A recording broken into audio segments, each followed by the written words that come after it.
You think you are free. But the brutal truth is you are a slave, handing the keys of your happiness to something you do not control every single time you check your phone for a text, every time you stress over a rumor, or exhaust yourself just to fit in with the crowd. Look at the door, look at the handle, because right now your hand is reaching for it, twitching with a phantom impulse to leave, to go, to be somewhere else, feeling that modern, frantic rhythm that tells you that here is not enough and that real life is happening out there in the noise. They told you that the world is a playground and that you need to chase experiences and collect moments. But they lied to you, because the world is actually a factory of noise designed to distract you from the only thing you truly own, which is your own mind. You might drive 10 miles in 90-degree heat just to show your face at a party you do not even want to attend, terrified of missing out. But you are traveling with a ghost, fleeing a shadow that is sewn to your heels. You think that by changing your location, you will change the condition of your soul. But your anxiety packs its bags and comes right along with you. We are sick with the disease of more, acting exactly like the dog tied to a moving cart that the ancient philosopher Epictetus described, where the cart is the economy, the culture, and the frantic movement of the world. And if we try to chase every squirrel and bark at every wheel, we are just dragged and strangled by it. You are exhausted doing absolutely nothing heavy because you are constantly reacting, constantly fighting the pull of the leash instead of recognizing that true power comes from stopping the resistance and realizing that the cart will go where it goes. The diseases of the rational soul are long-standing and hardened vices like greed and ambition, which have put your soul in a straitjacket and distorted your judgment so that things that are only mildly desirable are vigorously sought after.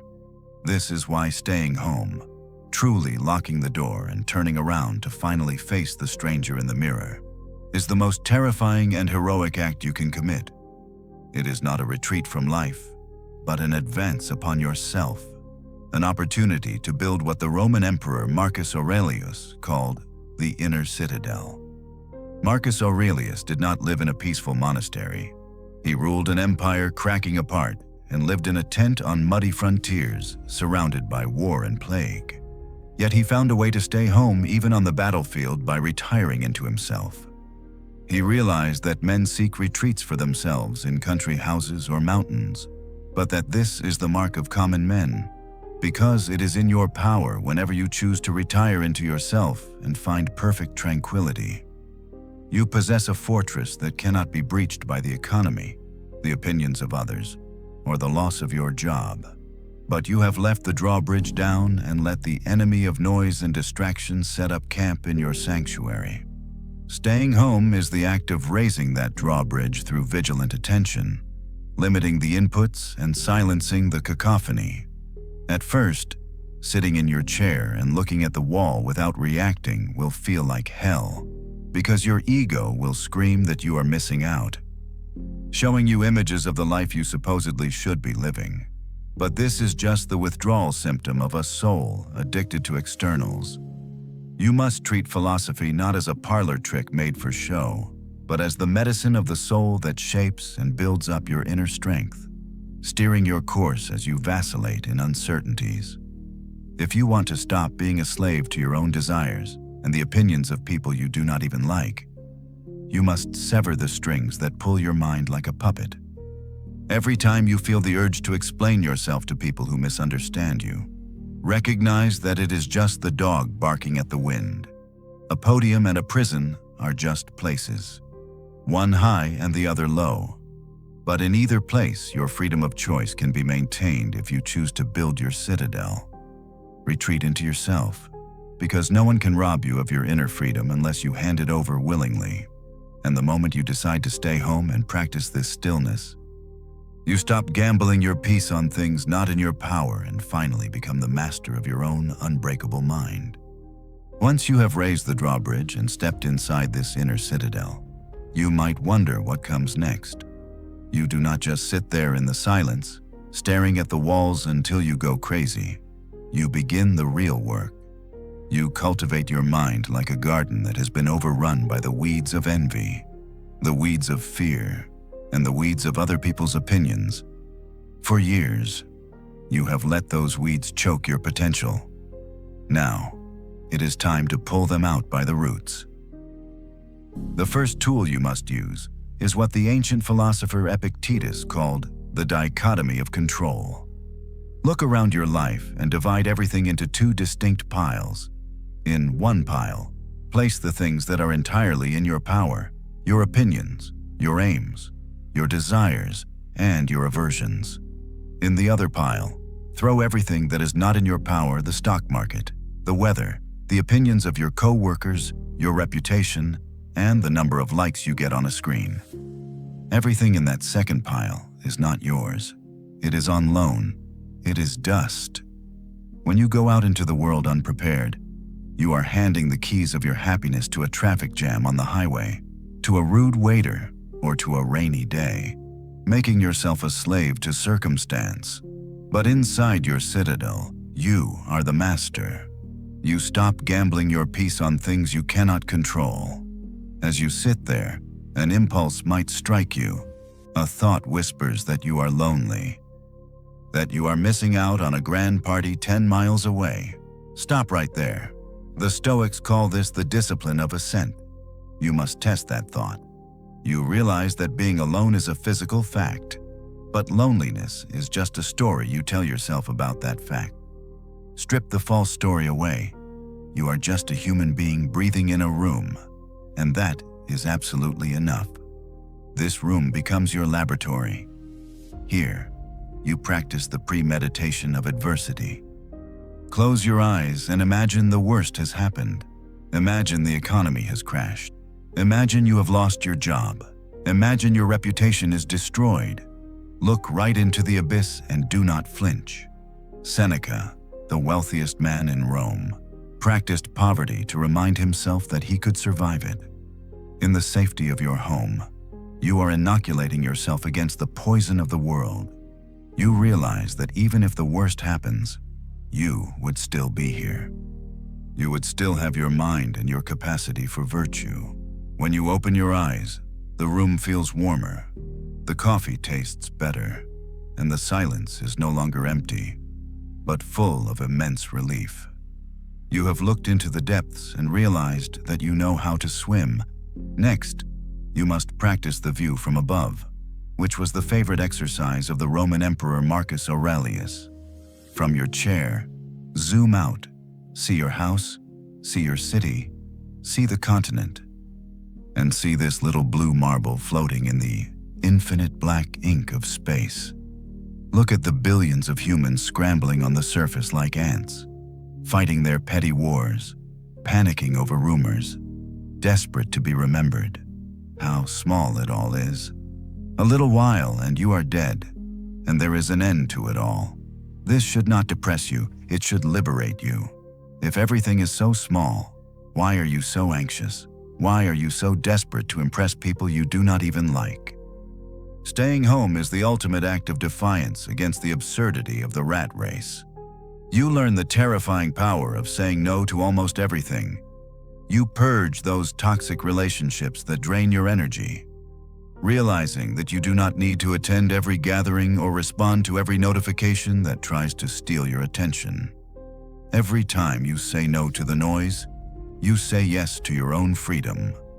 You must practice the love of fate, embracing your life exactly as it is. Because this is your raw material. The sculptor does not complain that the marble is hard, and you must not complain that your life is difficult. You work with what you have. When you finally open that door and step back out into the world, and you will not be the same fragile person who ran inside to hide. You will carry a profound weight. You will be slower to anger, much harder to impress, and absolutely impossible to enslave. You will possess what the ancients called equanimity, the stillness of the deep ocean that remains perfectly calm even when the surface is raging with a massive storm. Now that you have found this profound stillness at the bottom of the ocean, You must understand that the work of the inner citadel is not a temporary vacation, but a lifelong campaign. You do not just sit in your room passively waiting for the world to end. Instead, you actively cultivate your soul. You treat your mind exactly like a garden. For decades, you have allowed the toxic weeds of envy, the choking vines of anxiety, and the parasitic thorns of other people's opinions to overrun your potential. Now, in the quiet of your home, you must get your hands dirty and pull them out by the roots. How do you do this? You read and you converse with the dead. When you open a book by Seneca or Epictetus, you are no longer alone in your room. You are sitting across the table from giants. As Seneca pointed out, by reading philosophy, we do not just live our own short 80 years, we annex every previous age to our own. The wisdom of 2,000 years becomes your personal armor. You also write. You must keep a journal, not as a performance for an audience, but as a surgical tool to exorcise your own demons. You put the monsters on the paper so that they can no longer swim in your blood. You ask yourself the brutal questions that Epictetus demanded. What ailment of yours have you cured today? What failing have you resisted? Where can you show improvement? This is the daily maintenance of the Citadel. But true Stoicism is not about becoming a hermit or hating humanity. When you lock the door, you do not lock out your love for the world. You must remember that you are a citizen of the cosmos. As Marcus Aurelius wrote, "What is not good for the beehive cannot be good for the bee." You stay home to heal, to build your strength, precisely so that you can return to the world as a force for good. You will eventually have to open your front door and step back into the chaotic streets. Face the traffic jams stretching for miles, deal with the rude co-workers, and navigate the treacherous waters of modern society. But you will do so with a completely different armor.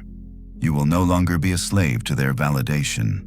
You will look at the people who insult you, the people who try to cut you down, and you will feel nothing but pity, because you know they are suffering from the disease of ignorance. They do not know the difference between what is truly good and what is truly bad.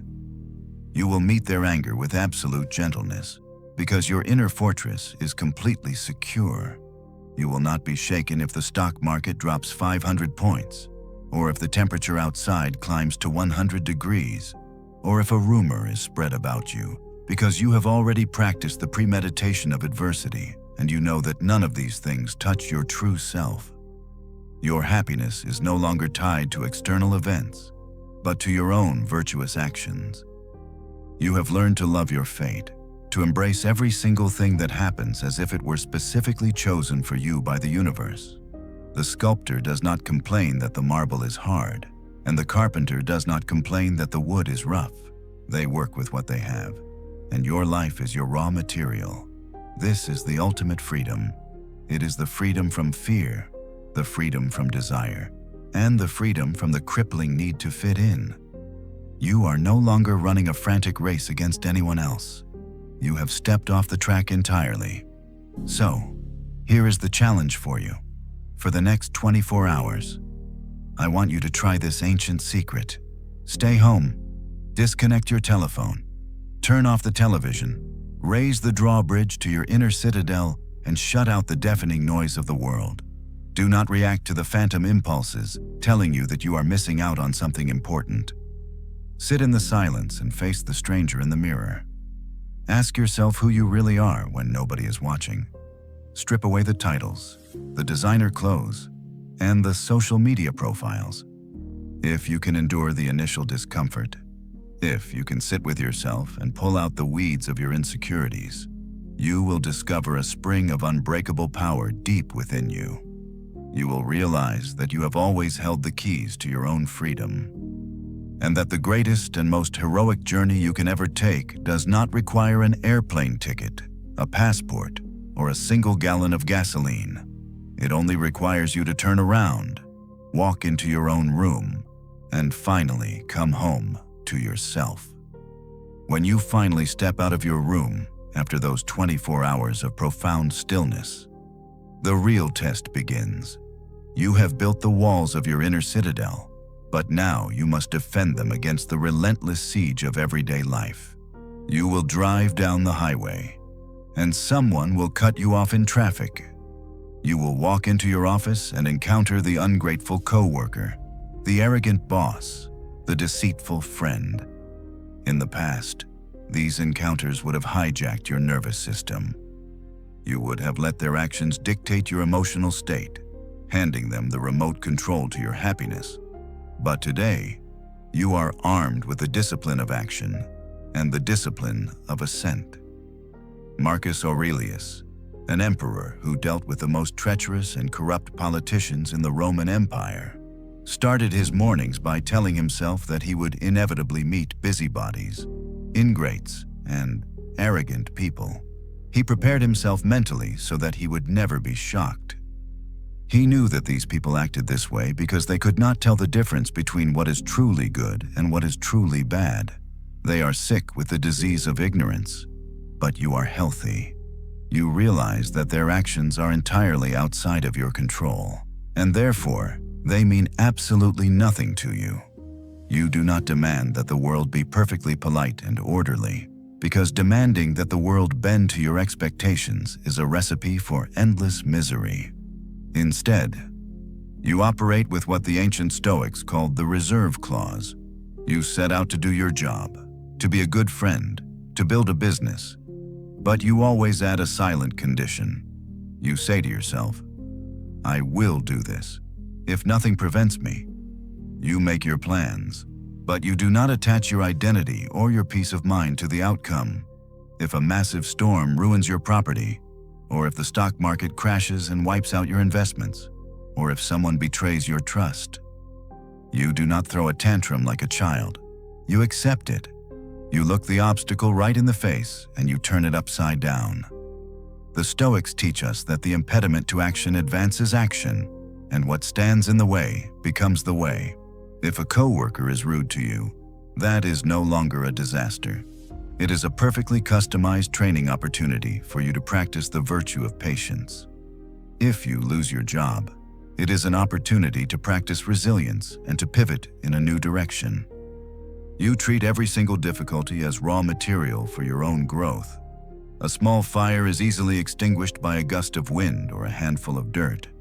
But a massive, roaring bonfire consumes everything you throw into it and uses it as fuel to burn even brighter and hotter. You must become that roaring bonfire. You must embrace a concept called amor fati, which translates to the love of your fate. You do not just passively tolerate the things that happen to you. You actively love them, embracing every triumph and every tragedy as if you had specifically requested them from the universe. You recognize that complaining about the economy or the weather is as absurd as a dog barking at a rolling cart that is dragging it by a leash. If you fight the cart, you will be dragged and strangled. But if you trot alongside it, you will enjoy the journey. Your life is rushing by.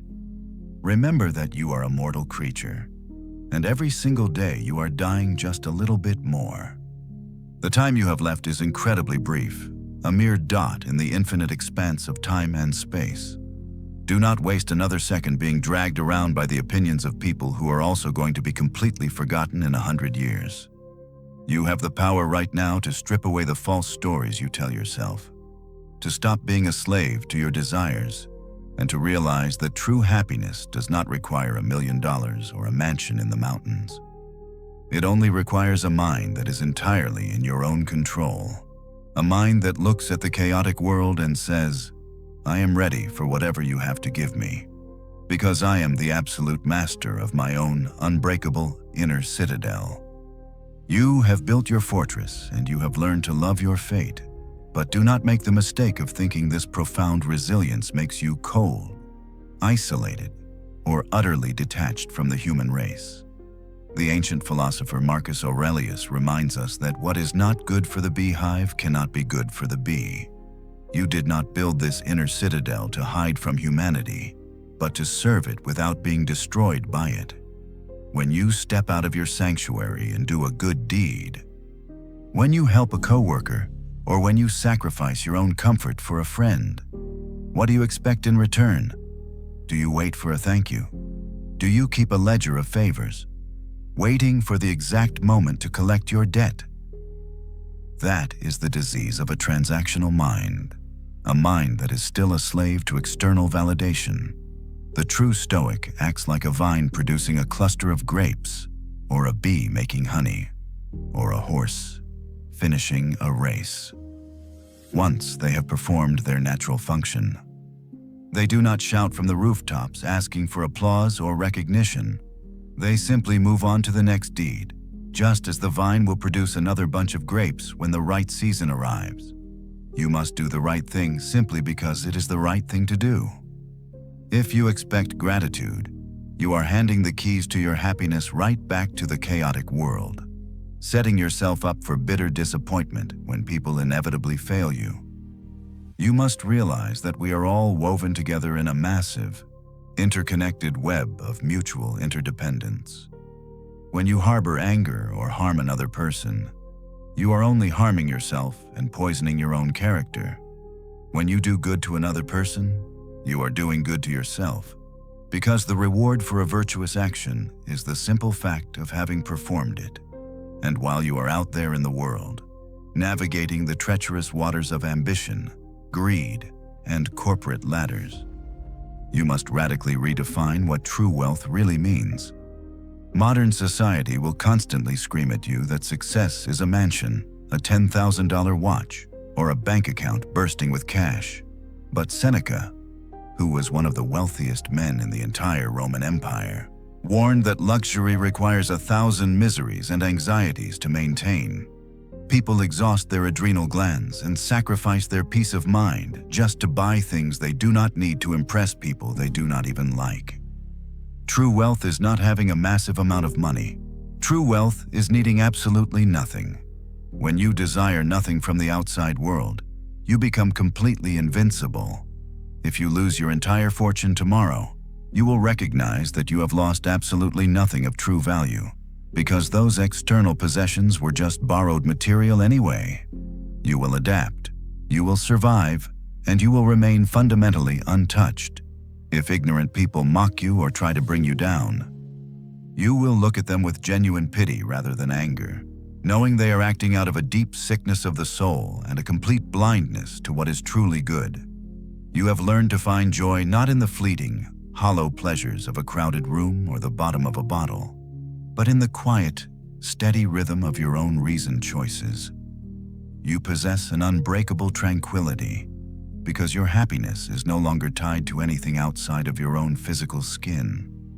So keep the drawbridge of your mind ready to be raised when the noise becomes too loud, but leave your gates open to humanity. Walk through the noisy, frantic streets of your city with the absolute confidence of a sovereign ruler who cannot be overthrown. You are no longer chasing the endless, exhausting illusions of the frantic crowd. You have stopped participating in the absurd rat race that leads entirely to nowhere. You have finally found the only thing that actually matters, which is the perfect, unshakable stillness of a mind that has truly and permanently come home to itself. Even as you walk through those crowded streets with the unshakable confidence of a sovereign ruler, possessing that perfect stillness within your inner citadel, there is one final shadow that you must confront, a phantom that terrifies even the most powerful politicians and the wealthiest executives in the country. That shadow is the relentless ticking of the clock and the inevitable approach of your own mortality. You look around and see millions of people running frantically on the hamster wheel of modern society, terrified of losing their youth, desperate to accumulate a few more dollars, and paralyzed by the fear of death. They live as if they are guaranteed to exist for 10,000 years, pushing their happiness into a distant future that they are not even promised, acting like passengers on a sinking ship who are arguing over who gets the largest cabin. The ancient philosopher Seneca observed this madness and pointed out the brutal reality that we are not moving toward death, but rather we are dying every single day, because every hour that passes behind us already belongs to death. You might spend 40 years working toward a retirement that you will never get to enjoy, sacrificing the only thing you actually own, which is the present moment, for a future that is entirely out of your control. This is the ultimate disease of the human condition, this desperate clinging to a life that is slipping through our fingers like dry sand. But inside your fortress, you do not run from this reality. You stare it straight in the face and use it to forge your ultimate freedom. You practice the ancient discipline of remembering your mortality, recognizing that Alexander the Great and his mule driver were both buried in the exact same earth. You zoom out and take the view from above, looking down at the timeline of human history, seeing empires rise and fall, seeing millions of people who thought they were incredibly important now reduced to anonymous dust. You realize that whether a human being lives for 3 days or for 3 generations, the exact same amount of time is lost when the end comes, because no one can lose the past or the future. You can only lose the precise present moment that you are living right now. This realization does not make you depressed or passive. Instead, it injects a massive surge of urgency and vibrant color into every single action you take. You stop procrastinating. You stop wasting your precious energy on holding grudges against people who will also be dead and forgotten in the blink of an eye. Epictetus taught that you must treat your life exactly like a grand banquet. When a dish is handed around and comes to you, you put out your hand and take your share politely and with deep gratitude. When it passes you by, you do not try to stop it, and if it has not yet reached you, you do not stretch out your desire toward it from across the table, but you wait patiently until your turn comes. You apply this exact same graceful attitude toward your career, your financial status, your family, and your very existence. You enjoy the feast while you are seated at the table. But when the host taps you on the shoulder and says it is time to leave, you do not throw a tantrum, kick the chairs, or beg for just 5 more minutes. You stand up, wipe your mouth, express your profound thanks for the invitation, and walk out the door with perfect dignity. You understand that everything you have, including your own body, was never really yours to begin with. It was simply a temporary loan from the universe, and returning it is not a tragedy, but a natural and necessary completion of the contract. So your task for today is not to plan for a decade from now, but to put the finishing touches on your life right in this very hour. Treat this current day as if it were an entire, complete lifetime. If you do everything as if it were your last action on earth, free from all vanity, free from emotional overreactions, and free from complaining about your fair share, you will discover that the universe requires absolutely nothing more from you. You will finally achieve the highest pinnacle of the ancient philosophy, which is to be able to say at the end of the day that you have lived fully, that your moral character is complete, and that whenever it is your time to depart, you are absolutely ready to go with a heart full of unshakable peace and unbreakable joy. As you stand there, fully prepared to leave the banquet of life at any moment, you must realize that the ultimate trap still awaits you right here in the present. You have built your inner citadel, you have faced your mortality, and you have learned to love your fate. But now your ego will try to sneak through the back door. It will whisper that you should show off your new impenetrable mindset to everyone you meet. You will feel an overwhelming temptation to quote the ancient philosophers, to lecture your friends about the dichotomy of control, and to argue with strangers about the true meaning of virtue. But the ancient teacher Epictetus had absolutely no patience for this kind of intellectual vanity. He warned his students that they were acting like people who swallow their food and immediately throw it back up just to prove to everyone how much they have eaten. A sheep does not vomit grass to show the shepherd its appetite. Instead, it digests the food internally and outwardly produces thick wool and rich milk. Your philosophy must be digested in exactly the same way. Do not tell the world that you are studying Stoicism. Show them. When you are standing in a line that stretches for an entire city block and the person in front of you is complaining loudly, Do not offer them a lecture on what is outside their control. Instead, offer them the profound example of your own perfect patience. When your business loses $100,000 because of a sudden shift in the economy, do not write a dramatic essay about how you are practicing the love of fate. Simply adjust your budget, maintain your absolute composure, and get back to work without a single word of complaint. Marcus Aurelius, the emperor who ruled the entire known world, constantly reminded himself to stop talking about what a good man should be and to just be one. You see, the world is overflowing with people who use the fine phrases of the philosophers as if they were wearing stolen clothes.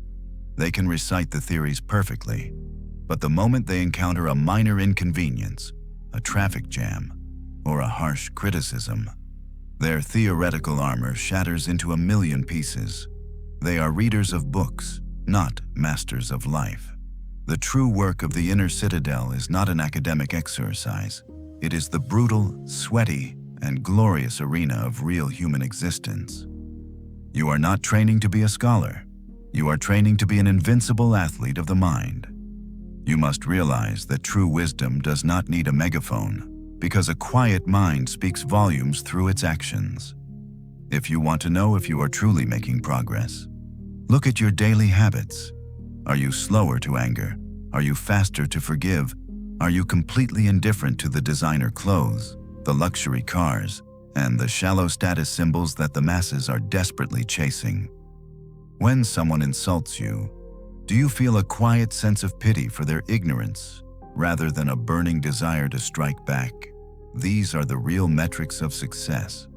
The ancient Stoics demanded that we stop acting like children who want a gold star for every good deed. You do not need applause for doing the right thing, because doing the right thing is its own magnificent reward.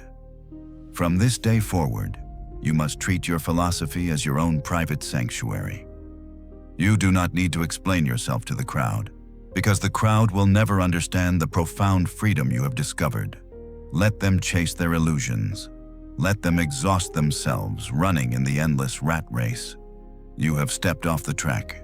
You have turned your home into a dojo, your mind into a fortress, and your brief span of time into a masterpiece of rational living. The door to this freedom is wide open, but you must be the one to walk through it. Not with grand declarations, but with the quiet, unshakable dignity of a sovereign human being who has finally taken absolute control of their own soul. You have turned your back on the applause of the crowd, and you have ceased to explain your philosophy to those who cannot understand it. But you must realize that the ultimate siege upon your inner citadel will not come from the petty insults of a stranger or the sudden loss of your bank account.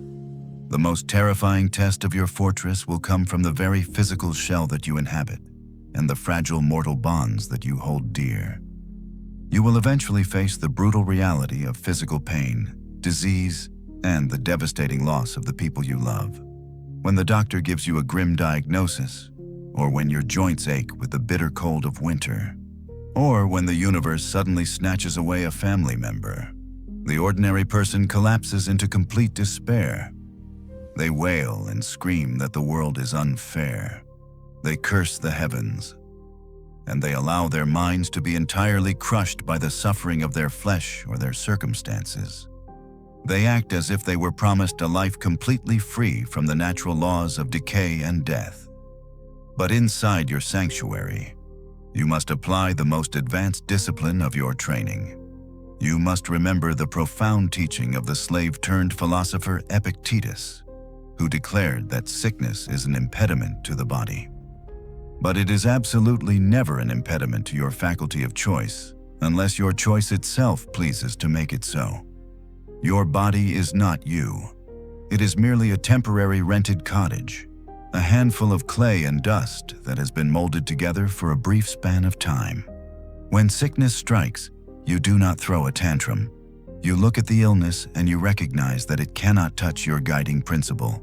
You use the pain as a sparring partner. Epictetus taught that when a challenge confronts you, you must remember that the universe is matching you with a tough, aggressive opponent, exactly as a physical trainer would do. in order to turn you into an Olympic champion of the mind. Becoming a true champion requires immense sweat and struggle. You do not complain about the heavy weights. You lift them to build your invincible strength. And when it comes to the deepest grief of all, the loss of those you love, the ancient philosophy demands a radical and heartbreakingly beautiful shift in your entire perspective. When you lose a child, a spouse, or a cherished friend, you must never say that you have lost them. You must say that you have given them back. Everything you have, including the people you cherish the most, is not your permanent possession. They are precious loans from the universe, given to you without a fixed guarantee of time. When the universe demands its property back, you do not act like a greedy borrower who refuses to return a loan. You hand it back with profound gratitude for the time you were permitted to enjoy their company. You do not weep for what is gone. You give thanks for what was temporarily yours. The universe is a cycle of continuous transformation, and to resist this transformation is to fight a war against nature that you are absolutely guaranteed to lose. If you try to hold on to things that are not in your power, you will be dragged along the dirt and strangled by your own resistance. But if you practice this ultimate detachment, if you remind yourself every single morning that you are a mortal creature surrounded by other mortal creatures, you strip away the shock and the horror of loss. You inoculate your mind against the venom of despair. You must treat your life exactly like a traveler staying at an inn, enjoying the warmth and the shelter for the night, but always keeping your bags packed, fully prepared to step out the door when the morning comes. For the next 24 hours, I want you to practice this severe but liberating mindset. Look at your possessions, look at your health, and look at your loved ones, and silently remind yourself that none of them belong to you. Practice the mental exercise of giving them back in your mind before the universe even asks for them. By doing this, you do not love them less. You actually love them infinitely more, because you finally appreciate their true, fragile value. You stop taking your days for granted. You stop wasting your energy on petty arguments. You elevate your soul above the temporary storms of grief and physical decay, and you solidify your position as the absolute master of your own unbreakable inner citadel. When the morning comes and you open your eyes after practicing that profound detachment for 24 hours, a new and entirely different challenge awaits you right at the edge of your bed. You have learned how to let go of the things you do not own, but now you must figure out how to interact with a world that is still frantically chasing them. As you lie there under the warm blankets, you will feel that heavy, familiar reluctance to start the day. Your brain will whisper that it is much more comfortable to stay hidden inside your impenetrable fortress, away from the demanding bosses, the ungrateful friends, and the endless miles of traffic on the highway. But the Roman Emperor Marcus Aurelius faced this exact same resistance every single morning, and he trained himself to respond with a brutal and beautiful truth. He told himself that when he was unwilling to rise, he must remember that he was waking to do the work of a human being. He asked himself why he should be dissatisfied if he was going out to do the things for which he existed and for which he was brought into the world. He observed that the plants, the sparrows, the ants, the spiders, and the bees all work together to put in order their several parts of the universe. And he demanded to know why a rational human being would refuse to do the same. You see, the inner citadel was never meant to be a permanent monastery where you hide from humanity forever. The ancient philosophy teaches us the discipline of action, which reveals that we are fundamentally social creatures designed for cooperation, exactly like the upper and lower jaws, or the 2 feet working together to move a human body forward. Therefore, stepping out of your house and entering the chaotic world is not a punishment, but your ultimate natural duty. However, you must walk out that door completely armed and mentally prepared for what you will face. Marcus Aurelius trained his mind by anticipating that he would inevitably meet busybodies, ingrates, egomaniacs, liars, and the jealous and cranky members of society. But he also reminded himself that these people act this way simply because they do not know the difference between what is truly good and what is truly bad. When a coworker tries to sabotage your project, or when a careless driver cuts you off and risks your life on the road, your immediate impulse will be to strike back with intense anger. You must catch that impulse before it takes root in your mind. You must realize that their ignorance is a sickness of the soul, but it absolutely cannot infect you unless you willingly choose to mirror their behavior. The best kind of revenge, as the ancient emperors knew, is to simply not become like your enemy, instead of letting their chaotic actions dictate your emotional state. You must discover what the ancients called Stoic joy. Modern society tries to sell you the illusion that joy is found in a brand new luxury car, a corporate promotion, or a vacation thousands of miles away on a tropical beach. But true joy is a much more serious and profound thing. Your only joy and your only rest should be to pass from one action performed in the service of the human community to another action performed in the service of the human community. You do not do good deeds to win a gold medal, to receive a loud round of applause, or to wait for someone to say thank you. You do the right thing simply because it is the right thing to do. A vine produces a cluster of grapes and asks for absolutely nothing more once it has performed its natural function. A horse finishes a race, a dog finishes a hunt, and a bee makes its honey without demanding a grand public celebration. You must become exactly like them.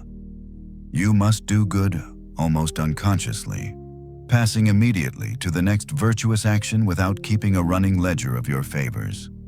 If you approach your day with this exact mindset, you will no longer feel utterly exhausted by the endless demands of other people. You will begin to see every difficult person as a customized sparring partner assigned to you by the universe to help you practice your patience, your tolerance, and your supreme self-control. You will walk into the noisy factory of the modern world not as a fragile victim, but as a sovereign ruler who brings order, justice, and an unbreakable calm to every single interaction. The journey into your inner citadel does not end when this video stops. In fact, it is just beginning. You now possess the ancient blueprint to forge an unbreakable mind, to stop being a slave to external validation, and to finally live a life of profound purpose and tranquility. The power is entirely in your hands. So take that first step today and turn these words into actions. If this message awakens something within you, please hit the like button, subscribe to the channel, and share this video with someone who needs to hear this truth. Join our community of modern Stoics and leave a comment below declaring that you are ready to build your own fortress. See you next video.